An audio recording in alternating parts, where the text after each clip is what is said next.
There's a reason you can't sleep at night, my friends. There's a reason something in you keeps whispering, there's gotta be something more than this.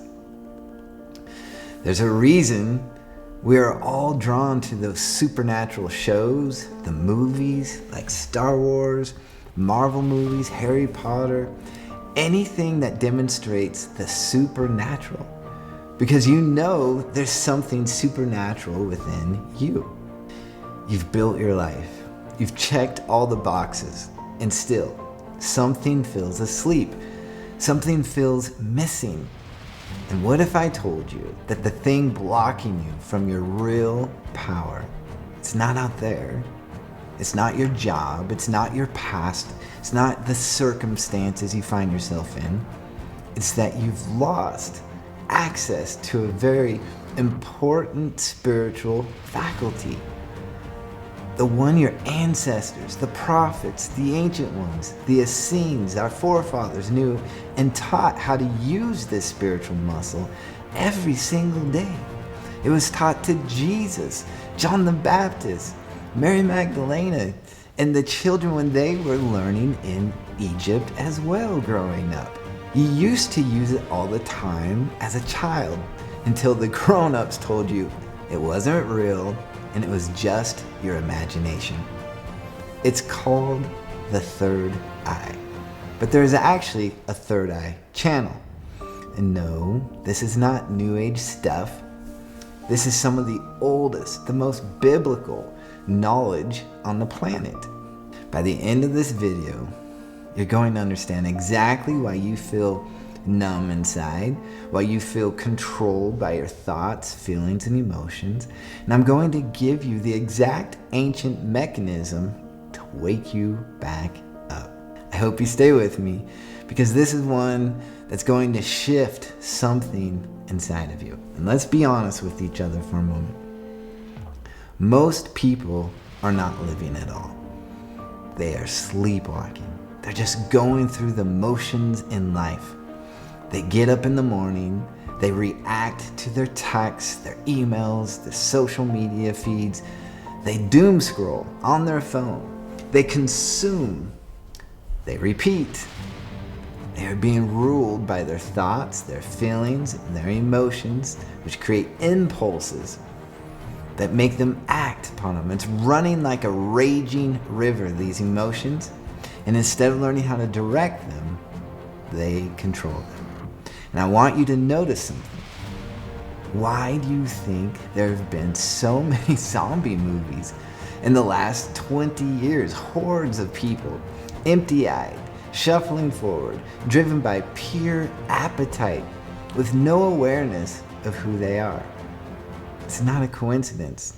It's a mirror.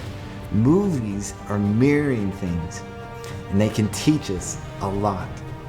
Our culture, our social media, our systems, they are engineered to keep you trapped in these lower spiritual centers of your own consciousness. Each spiritual center, as the ancients called the chakras, have consciousness to them.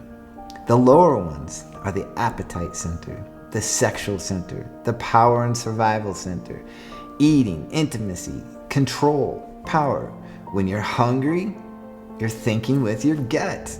When you crave intimacy, unfortunately, most are thinking with their sexual organs.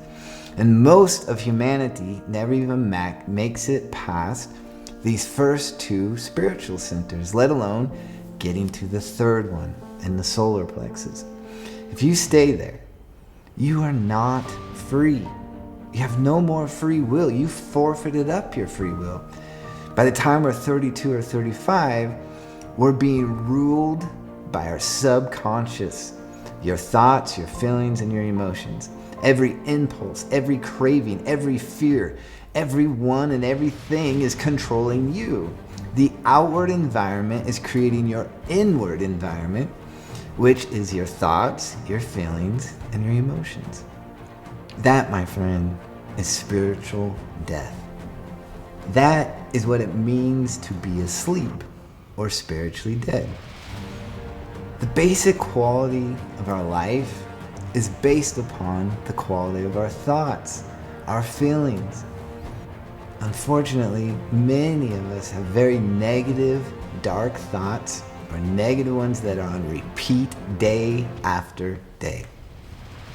In fact, modern psychology now and modern neurology says by the time we're 32 to 35, we have 60 to 80,000 thoughts a day. That is insane. And the most crazy part of that is they say that 90+% of those thoughts are the same ones we had the day before.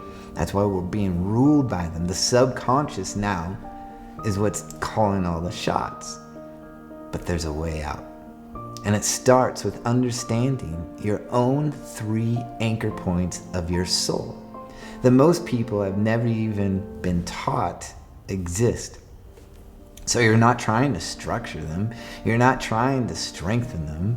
You're not trying to do anything with them because nobody told us. Those 3 anchor points are your mind, your heart, and your willpower, your will center. Your soul operates through these 3 anchor points. If we learn these, you will finally understand why your laws of attraction exercises were not working, why our prayers were not being answered, why the desires of our heart have not come to fruition. Number 1, the mind. This is where your thoughts are generated, your imagination, the birthplace of every vision you have. Number 2, the heart. This is your ability to feel, to generate real feelings that create this power, this energy in motion. From when you can unify your thought and your feeling, it will create this emotion. When you can unify that, it explodes this energy. It creates that emotion, and if you have a strong enough willpower, will center, you can take action on those emotions. Or if it's the other way around, and it's that lower mind of the subconscious that's ruling you, you have no control and you're a reactive human being. Someone can speak to you in the wrong tone of voice and you react to it. And that brings us to number 3. That's the will center. Some call it the solar center. This is the fire of passion and desire of the heart that turns thought and feeling into action. Here's what almost nobody understands. A thought by itself is just an electrical charge. It fires into what we call the quantum field, which was discovered by scientists in 2012 by Professor Higgs at CERN, the largest scientific lab in the world. We like to refer to it as the divine matrix. This quantum field of energy is pure scalar energy, where every possible outcome already exists and is waiting on you. You heard me correctly. This field of energy responds to you. But a thought alone changes nothing. That is correct. Your feeling is the magnetic charge. And when you unify a thought and your feeling, when your mind and heart are no longer divided against each other, your soul and physical body will create a very powerful electromagnetic force, powerful enough to turn that scalar energy into vector energy. I am telling you, you are more powerful than anyone has ever told you. This is how spirit creates matter. This is truly mind over matter. This is the real laws of attraction. And it is far deeper than to just think positive thoughts. If you have a thought about having a new job or you want a new relationship, but your feeling underneath those thoughts is, that's probably not going to happen. You're divided in your consciousness. And as we have heard before, a house divided cannot stand. You're the house. You're the temple. You have a light deep within that is waiting to shine. That is why the 2 hemispheres of your brain are literally called temples. Mind creates the thought, the heart creates the feeling, the will center, or the fire of the sun within your soul, acts upon those divine sparks, and the divine laws of spirit begin to pull it into the earth. Without unifying all three, your mind, your heart, and your will, you do not have enough soul power to manifest anything. This is why the very first work on the spiritual path is processing. It's clearing out what divides you. If you're curious as to what path you are on your spiritual journey, we have a quiz on our website you can take, which will tell you which one of the 5 paths you are on. Now, how do you actually see what you're creating before it becomes real? That brings us to the most misunderstood spiritual faculty in the entire spiritual anatomy. It's the third eye, the all-seeing eye, the witness, the observer, the single eye, as Jesus called it in Matthew. Your physical eyes, they just look, but your third eye, it actually sees. That is why across every ancient tradition it's called the all-seeing eye. Imagination is not childish. Imagination is not fake. No matter what you were told as a kid, your imagination is your spirit vision. It is the vision of your soul. It is literally your spiritual eyes. You cannot move or see in the spirit whatsoever without it. So if you are a parent with children and they're playing with their imagination, please listen to their imagination. Try to feel what they are seeing. Many are seeing their guardian angels. Many are interacting with them as children and seeing the other side. When they come into this world, from infant to 7 years old, they're walking on between the worlds. They're in this physical realm and the spiritual realm simultaneously, and they can see it easily. It's when we get older and when the grown-ups start trying to take it away. It's our battle. Everyone has to go through it. This is why it's so important to learn how to activate it, structure it. And when you imagine something, you are taking the soul's own pure light, which is your pure awareness, and using it to project a thought into form. That thought gets created in what we call the mental or causal realm. We have the physical realm, the emotional or etheric realm, then we have this astral realm, and it's the lower, the middle, the higher, and we have this mental realm, which I like to call it the causal, because cause is in this. What you think, you're causing a reaction that will surely come into this earth, which is the physical. That thought, when you project it, starts to take form. That thought gets created in the mental or causal realm and then gets clothed or empowered or embodied with astral matter in the astral realm. Now, here's the question that changes everything. Who is the one watching the imagination? Who's the one seeing this happen? That's the witness. That's the observer. And that observer, that is not a metaphor. That is you, the real you, the higher self, which is your spirit. There's a difference between your soul and your spirit. And most do not even know this. They think they're 2 words for the same thing. It is not. I have a whole lecture on the difference between your soul and spirit on my channel. This is why the very first practice we teach at the Mystic Soul Experience is called becoming the observer. Learning how to watch your thoughts or observe them, watch or observe your feelings, your reactions or your impulses without getting hijacked by them. That is how you create what I call the sacred silence. And it's based upon Psalms 46:10. Be still and know that I am God. And in that silence, you begin to see deeper truths about yourself and the reality all around you. Now, my beloved, let's talk about that symbol you have seen 1,000 times and never understood. That pyramid with the eye on the back of the dollar bill. The Freemasons didn't put that there randomly.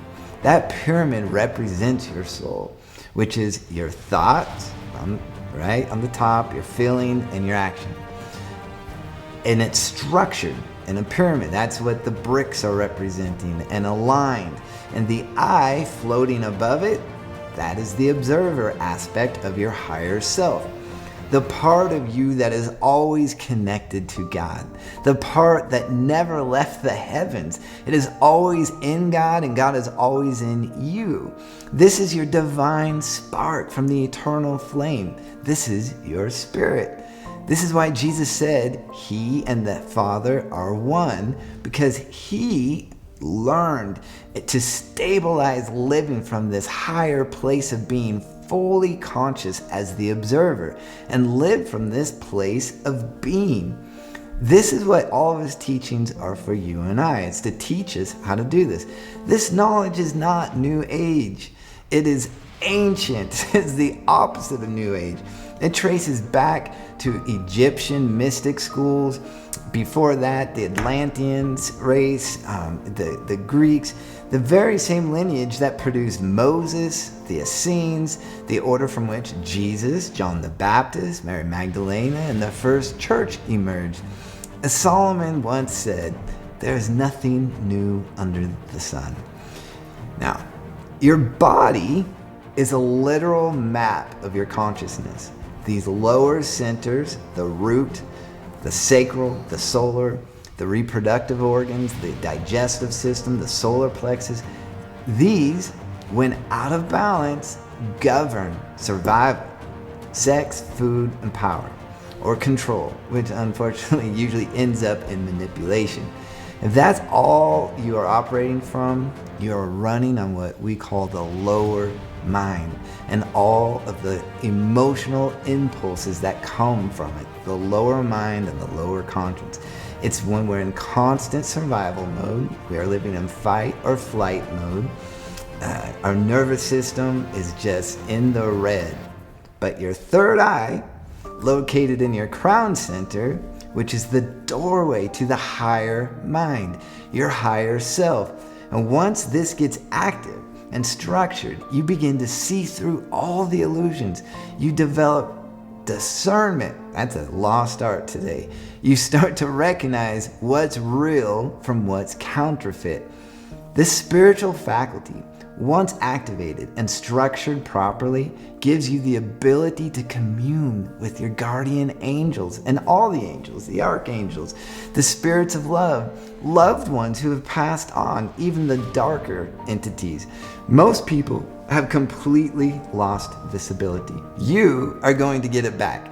You can see clearly. The early church used this regularly in the book of Acts, chapter 12, verse 12 through 16. One of my favorite stories. But really, it is seen through the entire Bible. They talk to their guardian angels. It must be every day or so often. Read that story. Any sacred text you read from any spiritual tradition shows they were constantly interacting with the angels.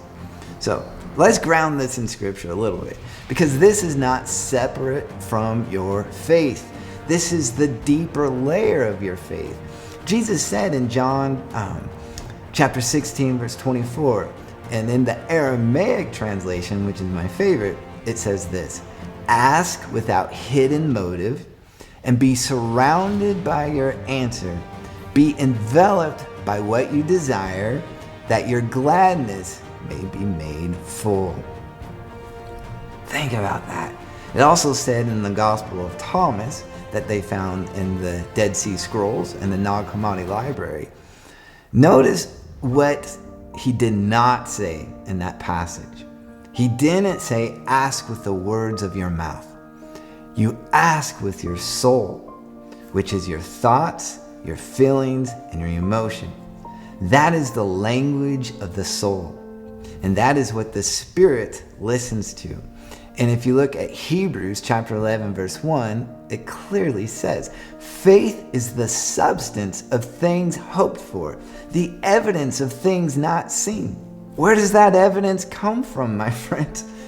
It comes from your ability to see the unseen, which comes from the most beautiful gift we're all given, your imagination, your spirit vision, your third eye. And who sees it? the real you, the observer, the witness within. Listen, blind faith does not work here. Faith that sees, that's the kind of faith that moves mountains. This is also the deeper meaning behind 1 Thessalonians 4:4, that every one of you should know how to possess his vessel in sanctification and honor. Your vessel is your soul. And most people, like I said earlier, by the time you're 32, it's possessed by the lower consciousness, the subconscious. We must learn to master it. It says, master your thoughts, your feelings, and your emotions rather than be mastered by it. That's why Paul wrote in 2 Corinthians 10:5 that we were to all take captive every thought and to make it obedient to the higher mind of Christ within us.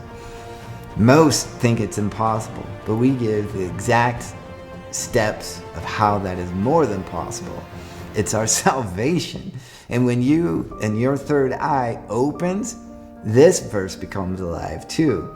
Have you ever read Ephesians chapter 6 verse 12, where it says, we wrestle not against flesh and blood, but against principalities, against powers, against the rulers of darkness of this world, against spiritual forces of evil in heavenly places?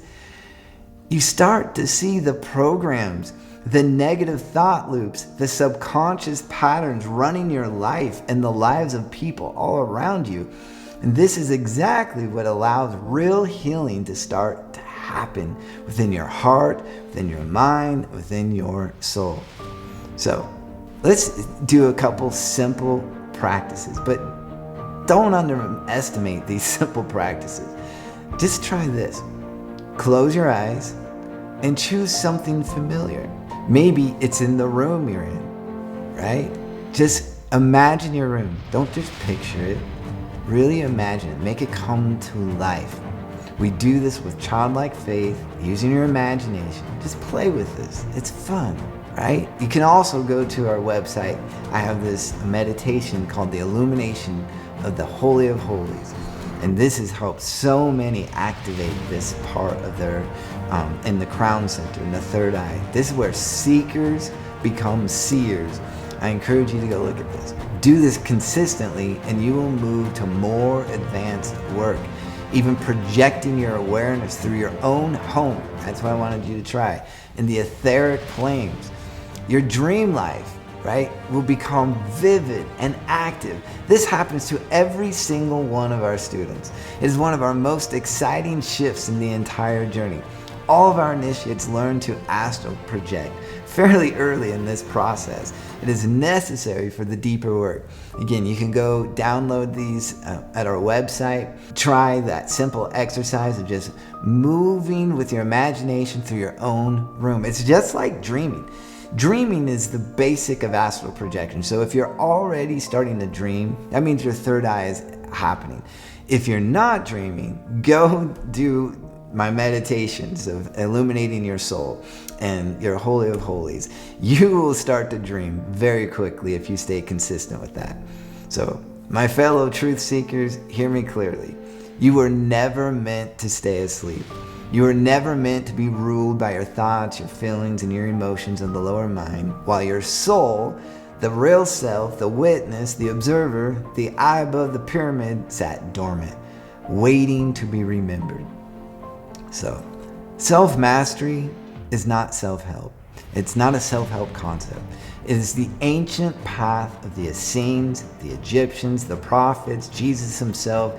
This is exactly why our very first course at the Mystic Soul Experience exists. It's to walk you step by step through becoming the observer, activating your imagination, your spirit vision, and structuring your entire third eye channel so you can finally direct your thoughts, your feelings, your actions instead of being ruled by them.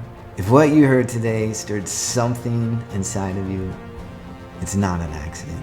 That is your own soul recognizing truth. You're resonating with something ancient within you. You're starting to remember. So please, I encourage you, go to the Mystic Soul website right now. Start with our foundational courses or just do the meditations and practices and the illuminating your soul. It's a 3-pack of meditations and practices to awaken you, illuminate you, and stabilize your soul's light.